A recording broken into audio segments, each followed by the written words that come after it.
जय गौ माता। जय गोपाल। सभी को जय गौ माता। सबसे पहले गौ स्तुति शुरू करते हैं। जय जय देवी नमो नमः। जय कामधेनु नमो नमः। हे ज्ञानेश्वरी नमो नमः। हे गोपते नमो नमः। Recording in जय progress. देवी नमो नमः। जय कामधेनु नमो नमः। हे ज्ञानेश्वरी नमो नमः। हे गोपते नमो नमः। सर्व काम दुरे देवी सर्व तीर्थाभिषेचिनी पावने सुरभि श्रेष्ठे देवी तुभ्यं नमोस्तुते। देवी तुभ्यं नमोस्तुते। शुद्धिकरण तन मन का करती योग योक्त जीवन प्रदायिनी जग पोषण करने वाली तू धन्य धन्य तू माँ वरदायिनी। धन्य धन्य तू माँ वरदायिनी। धन्य धन्य तू माँ वरदायिनी। जय कामधेनु जय माँ सुरभि जय नंदिनी जगवंदनी कपिला कमला हे कल्याणी हे वरदानी जय जय माँ। जय कामधेनु जय माँ सुरभि जय नंदिनी जगवंदनी कपिला कमला हे कल्याणी हे वरदानी जय जय माँ। औषधियाँ वर रूप में पाकर मानव हुआ निरोगी। औषधियाँ वर रूप में पाकर मानव हुआ निरोगी। पंचगव्य की गुणवत्ता को समझाए मुनि योगी। समझाए मुनि योगी। कल्याणी तू स्नेह स्वरूपा है तू श्याम मन भावुनी। जय कामधेनु जय माँ सुरभि जय नंदिनी जगवंदिनी कपिला कमला हे कल्याणी हे वरदानी जय जय माँ। जय कामधेनु जय माँ सुरभि जय नंदिनी जगवंदिनी कपिला कमला हे कल्याणी हे वरदानी जय जय माँ। तेरी सेवा हृदयों से संताप का भार मिटाती है। स्वस्थ रहे हर नर नारी तू अमृत पान कराती है। बल बुद्धि का तेज तुम्ही से मातु ज्ञान प्रदायनी। मातु ज्ञान प्रदायनी भुक्त्वा तृणानि शुष्कानि पीत्वा तोयं जलाश्रयात् दुग्धं ददति लोकेभ्यो गावो विश्वस्य मातरा। या सर्वमिदं व्याप्तं जगत् स्थावर जंगमं कामधेनु शिरसा वन्दे भूते भव्यस्य मातरं। भूते भव्यस्य मातरं। शुद्धिकरण तन मन का करती योग युक्त जीवन प्रदायिनी जग पोषण करने वाली तू धन्य धन्य तू माँ वरदायिनी। धन्य धन्य तू माँ वरदायिनी। धन्य धन्य तू माँ वरदायिनी। जय कामधेनु जय माँ सुरभि जय नंदिनी जगवंदिनी कपिला कमला हे कल्याणी हे वरदानी जय जय माँ। जय कामधेनु जय माँ सुरभि जय नंदिनी जगवंदिनी कपिला कमला हे कल्याणी हे वरदानी जय जय माँ। जय जय माँ। जय जय माँ भारती। जय माँ भारती। बोलिए गैया मैया की जय। कामधेनु गौ माता की जय। इस ब्रह्मांड में 10 दिशाएं होती हैं। क्या आपने गाय को कभी गंभीरता से देखा? गाय के 10 कोण होते हैं। वो 10 कोण गाय के 10 दिशाओं से पॉजिटिव एनर्जी लेते हैं। यदि आपका मकान बनता है, फैक्ट्री बनती है, उद्योग बनता है, दुकान बनती है, आप आचार्यों ब्राह्मणों को बुलाते हैं। हम उनका विरोध नहीं करते, आप खूब बुलाइए। वास्तु शांति यज्ञ कराएं, पूजा कराएं, लेकिन आप 33 कोटि देवताओं के अपने घर में चरण अवश्य लगाएं। जब भी आपका गृह प्रवेश हो, सबसे पहले आप गाय को निमंत्रण देकर आएं। गृह प्रवेश कराएं।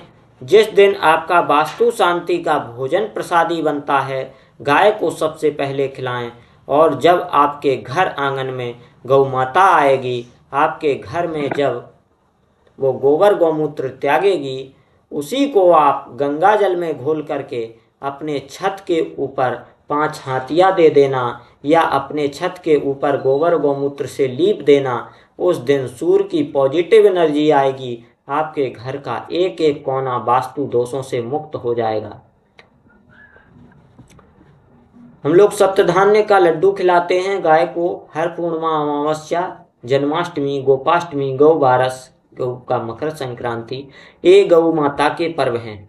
इस दिन गाय के निमित्त दान निकालना, इससे आपका धन पवित्र होगा। पवित्र धन से जब आप भवन बनाएंगे, बेटे की शादी करेंगे या बेटे की पढ़ाई कराएंगे, तब वो भी पवित्र बनेगा। आज हमारा धन ही श्रापित है क्योंकि लोक मंगल में नहीं लगा। गाय जैसा प्राणी जो विश्व का मंगल करता हो, केवल अपना ही नहीं, केवल हमारी धरती का ही नहीं, गाय का रहना ही इस संसार के अंदर वास्तु शक्तियों को संतुलित करना है। और मैंने तो अनुभव किया है, गाय माता जब भी बैठती है तो उत्तर दिशा में मुँह करके बैठती है। और वास्तु की संघारता में शब्द आता है कि गौ माता उत्तर दिशा से पॉजिटिव एनर्जी को लेकर के अपनी पूंछ के माध्यम से दक्षिण की नेगेटिव एनर्जी को समाप्त करती है। इसीलिए गाय की पूंछ को इंसान के सिर पे घुमा देने से बुरे स्वप्न ठीक होते हैं। घर के अंदर यदि गौ माता 10 दिशाओं में परिक्रमा लगा ले तो आपका अनिष्ट मंगल रुकता है, घर में पॉजिटिव एनर्जी आती है। इधर उधर दौड़ करके जो वास्तु पे खर्च हो रहे सज्जनों, किसी गरीब ब्राह्मण के या किसी गौशाला के एक गाय को आप गोद ले लो। आप नहीं पाल सकते तो आप किसी पालने वाले की गाय को गोद ले लीजिए, उसको दाना चारा दे दीजिए या पैसा दे दीजिए। हम तो कहेंगे कि दुनिया का कोई भी किसान गाय को अच्छी तरह पालता है, उसे आप प्रोत्साहन दीजिए, उसका आप सम्मान कीजिए, उसका आप समर्थन कीजिए। गाय के लिए खली, चोकर, घास दान आदि का दान कीजिए। इससे भी वास्तु दोष दूर होता है। अपने हर मांगलिक कार्य में, दीपावली पे पूजन में कुछ अंश गाय के लिए जरूर निकालना चाहिए। गाय माता जिसके रंभाने से 64 प्रकार की तरंगे निकलती हैं, जब गाय माता प्रसन्नता पूर्वक रंभाती है तो उससे 64 प्रकार की तरंगे निकलती हैं, जिसका लाभ गौ सेवा करने वाले को, गौपालक को होता है। और गाय माता के अंदर से जो 64 प्रकार की तरंगे निकलती हैं, वो सारे ब्रह्मांड को संतुलित करती हैं। एक व्यक्ति भूकंप में गया था तो एक गौशाला उसे रास्ते में मिली, तो उसने उनसे पूछा, क्यों भैया, यह यहाँ जब गाय रहती थी तो भूकंप आने के पहले क्या स्थिति थी? तो वह बोला कि जो गाय रस्सी से छूटी हुई थी तो वह भूकंप आने के 1 घंटे पहले रंभा रंभा कर भाग रही थी, और सभी गायें रंभा रही थीं, दीवाल कूद रही थीं, चारों तरफ चिल्ला रही थीं, पूंछ उठाकर भाग रही थीं। इसका मतलब है कि अनिष्ट अमंगल का, चाहे वो पृथ्वी पर हो, चाहे वो अंतरिक्ष का हो, या चाहे वो पृथ्वी के अंदर का हो, गाय को सबसे पहले पता चलता है। क्या संकट आने वाला है पृथ्वी पर, गाय को सबसे पहले पता चलता है। क्या संकट आने वाला है गौपालक के ऊपर, गाय को सबसे पहले पता चलता है। कुछ ही दिनों बाद वैज्ञानिकों ने भी बोला कि जमीन से नेवले निकलें, या सर्प निकलें, या चूहे निकलें, या गाय आवाज करे तो समझ जाना कि पृथ्वी के ऊपर गंभीर घटना होने वाली है। अच्छा, आपने आकाश में कभी बिजली चमकती हुई तो देखी होगी, लेकिन उसको मकान पर, पानी की टंकी पर, या किसी गधे पर, या पेड़ पर, या इंसान पर, या टावर पर गिरते हुए तो देखा ही होगा। लेकिन आज तक किसी गाय के ऊपर गिरी क्या? गाय के ऊपर आज तक आकाशीय बिजली नहीं गिरी, क्योंकि गाय की रीढ़ की हड्डी में एक ऐसा तड़ित चालक होता है जो गाय के 8 खुरों के द्वारा उसकी नेगेटिव एनर्जी को पृथ्वी पर डाल देती है। आप जब गाय को ऐसे छूते हैं हाथ से, तो गाय ऐसे कंपन करती है। वो कंपन क्या है? गाय अपनी रीढ़ की हड्डी से आपकी नेगेटिव एनर्जी को पृथ्वी पर डाल देती है। यदि आपके घर में गाय घूम गई, आपने गाय को स्पर्श कर दिया, तो आप दोष मुक्त हो जाते हैं।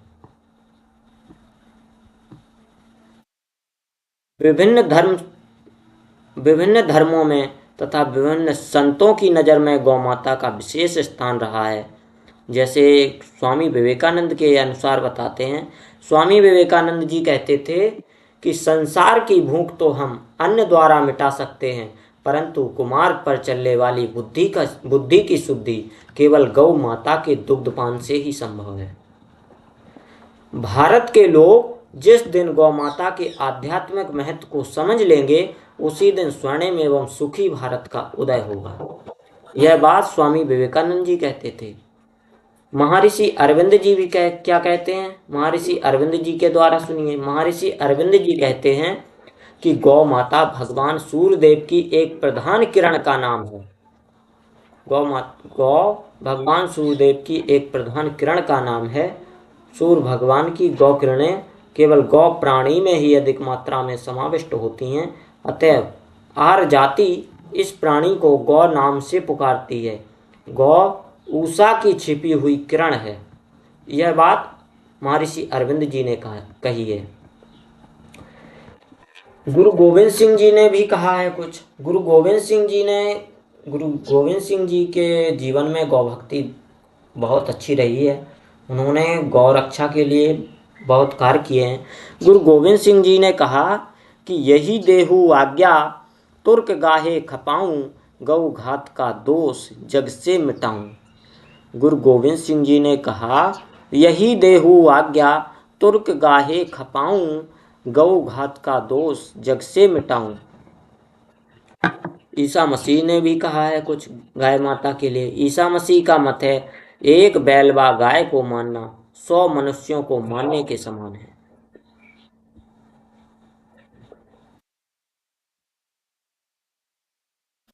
ईसा मसीह का मत है, एक बैल व गाय को मानना 100 मनुष्यों को मानने के समान है।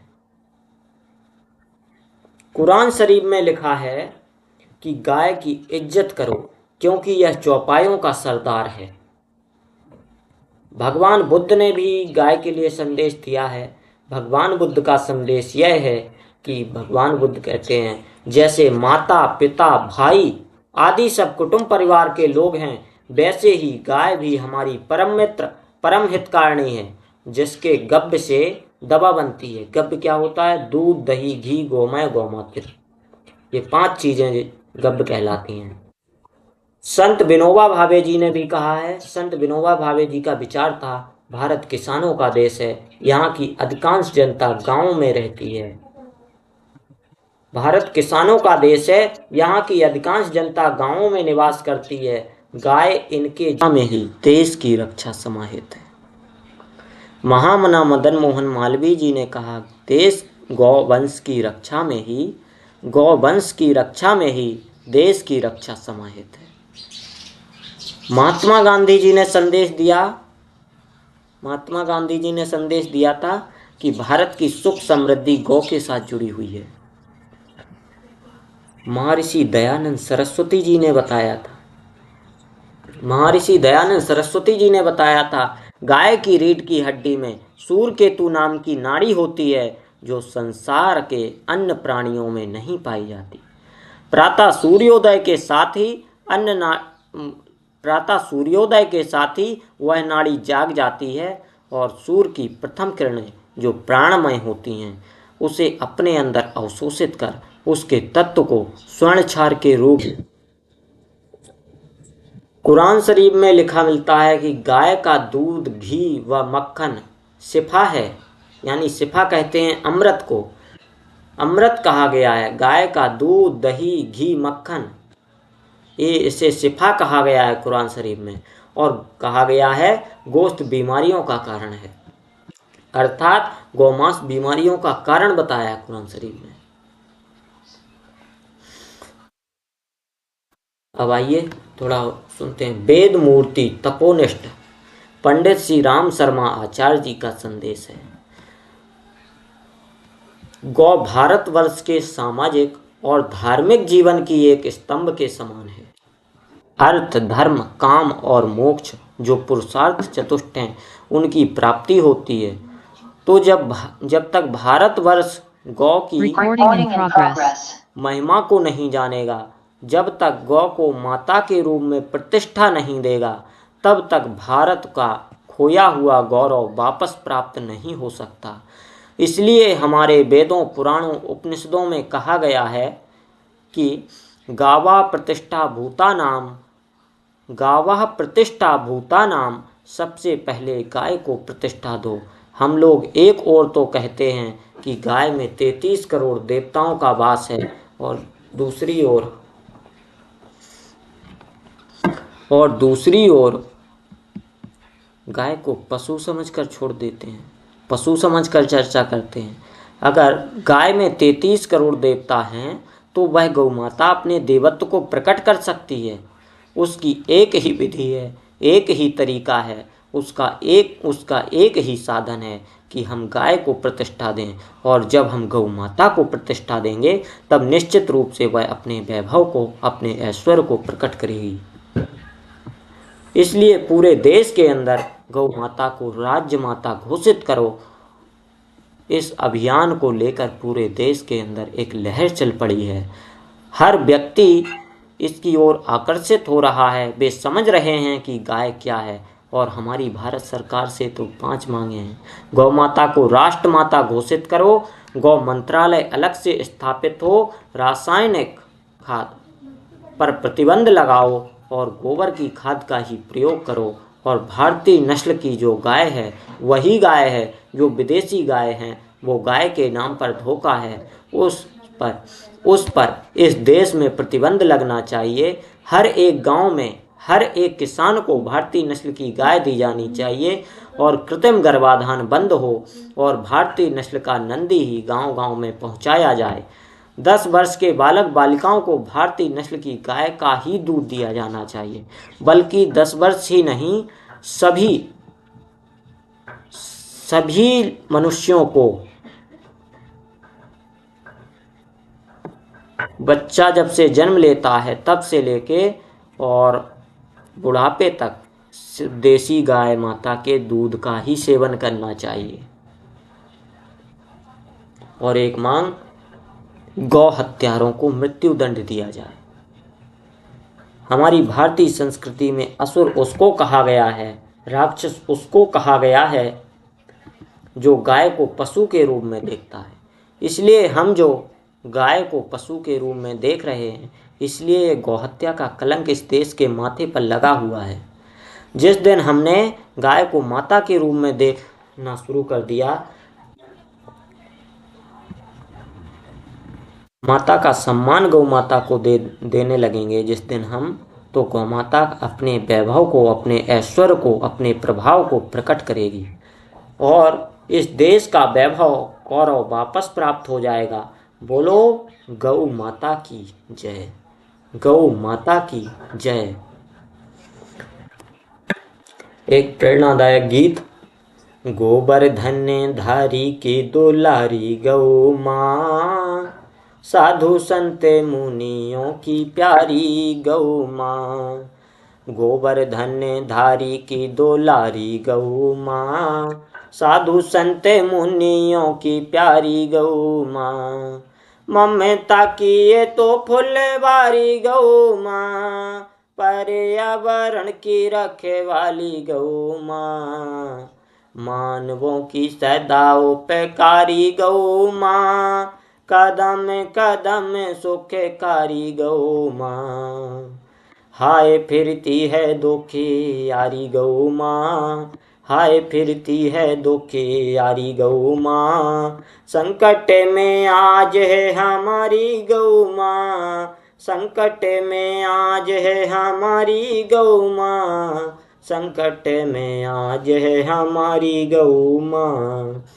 गोवर्धन धारी की दुलारी गौ माँ, साधु संत मुनियों की प्यारी गौ माँ। गौ माता राष्ट्र माता।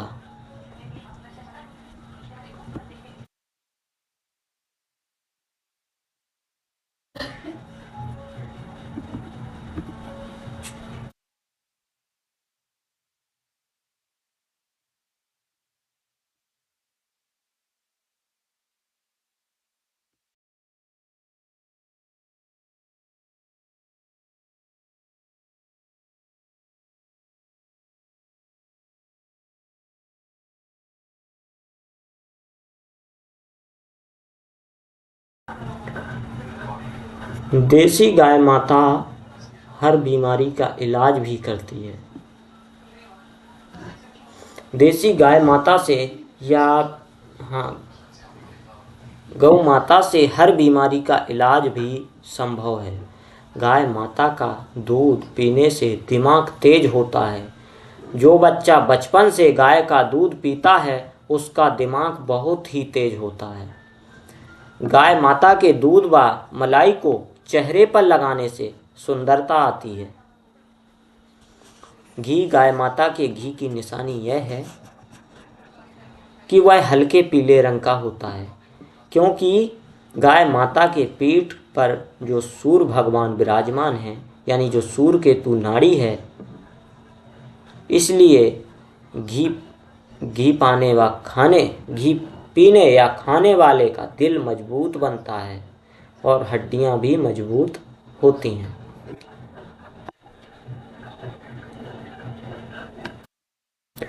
एक बीमारी होती है अधरंग, जिसमें जैसे दिखाई नहीं देता।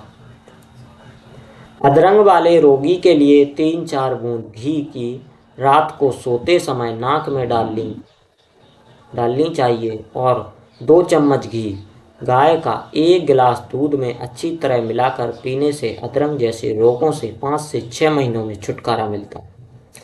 अगर किसी को खर्राटे अधिक आते हों, सोते वक्त खर्राटे अधिक आते हों, तो खर्राटे बंद करने हों अगर, तो नाक में रात को सोते समय 2-2 बूंद देसी गाय के घी की डालने से धीरे धीरे खर्राटे बंद होने लगते हैं 7 से 8 दिन में। हकलाना बंद कैसे करें? कोई व्यक्ति यदि हकलाता हो तो गाय माता का बछड़ा जब दूध पीता है तो गाय के थनों पर जो झाग यानी फैन बनता है, उसको 15 से 20 दिन उस झाग को 1 चम्मच में लेकर हकलाने वाले व्यक्ति को खिला देने से वो हकलाना धीरे धीरे बंद होने लगता है।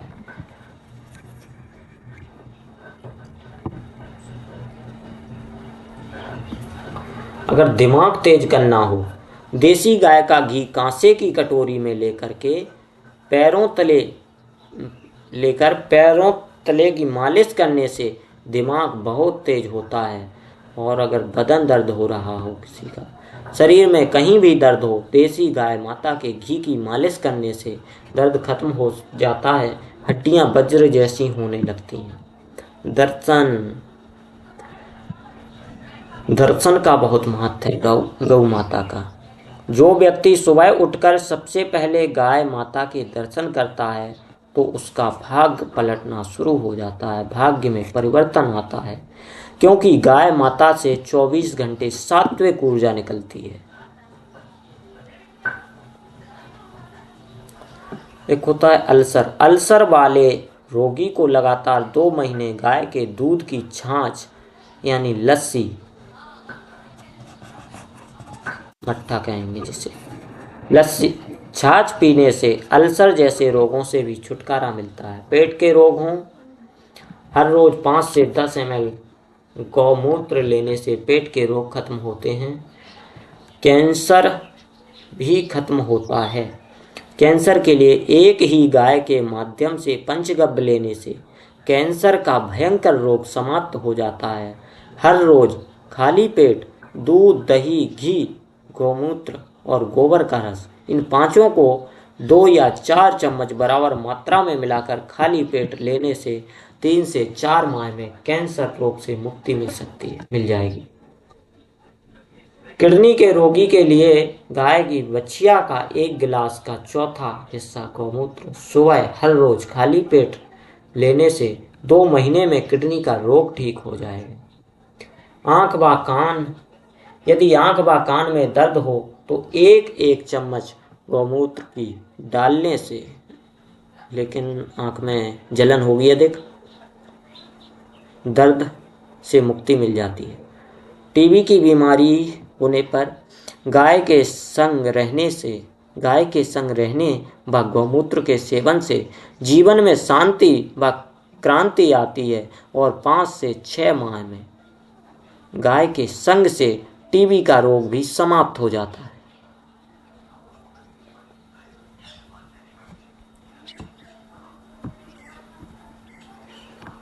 गोबर का बताते हैं थोड़ा। गाय माता के गोबर में लक्ष्मी माता का वास है, इसलिए इसका घर में लेप करने से लक्ष्मी की वृद्धि होती है। और जिस भवन को गोबर से लीपा जाता है उसमें परमाणु शक्ति का भी कोई असर नहीं होता, रेडिएशन का भी उसमें कोई असर नहीं होता। गाय के गोबर का उपला, अगर गाय के गोबर के उपले को भिगो दें और उसका पानी, उपले को रात को पानी की बाल्टी में भिगो दें और उसका पानी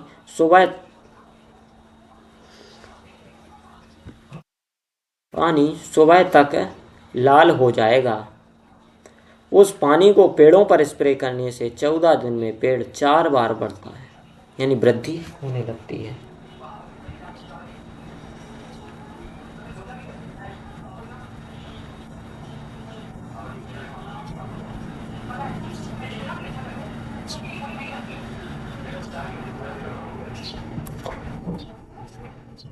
थोड़ा सा उपला लेकर, सूखा हुआ थोड़ा सा उपला लेकर उसको सुलगा कर गाय के घी, यानी जल जाए जब वो, गाय का घी डाल दें 1 चम्मच, और उसमें उस गाय के घी से अगर जो अग्नि उत्पन्न होगी, जो धुआं उत्पन्न होगा, वो सात्विक ऊर्जा देने वाला होगा और कीटों का भी नाश करता है। मिर्गी वाले व्यक्ति के लिए गोबर के रस की 7-7 बूंद नाक में दोनों तरफ डालने से मिर्गी का रोग खत्म हो जाता है, और जब दौरा पड़ा हो तो उस समय डालें।